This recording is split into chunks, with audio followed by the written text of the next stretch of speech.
Dilluns de Fira Ontinyent, i això vol dir que avui celebrem el dia de la bicicleta.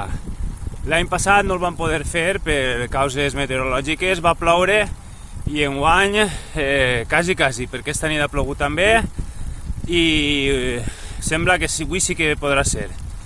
Però abans, una horeta i mitja de rodatge per a calfar els músculs i anar preparat.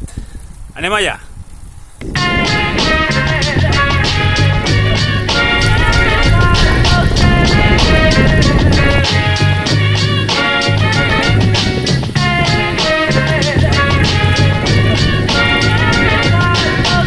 Ja hem fet horeta i mitja i ara al dia de la bici. Ben acompanyat. Hola.